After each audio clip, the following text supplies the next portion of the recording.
What worries us in particular about this year's report is that some key risk factors that are driving up preventable chronic illness are getting worse. And in particular, I am most concerned about the statistics around the number of Americans who are living sedentary lives, who are not getting any exercise outside of work. That number is now 26% of Americans, and that is a very dangerous trend.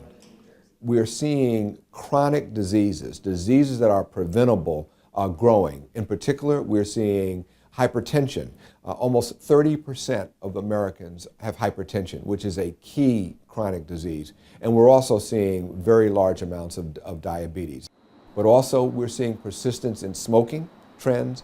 And then we're also observing another trend that is also important, and that is the number of children who are living in poverty. More than 21% of all of our children are living in poverty, which is an increase of over 35% in just the last decade. What that means is these are young people that are at risk for lack of access to healthy foods, lack of access to exercise, living with tremendous stress, and it bodes very challenging for their future health. One of the good news stories is that our medical care system is actually effective. We have seen now in this year's report yet again decreases in death rates from heart disease and death rates from cancer.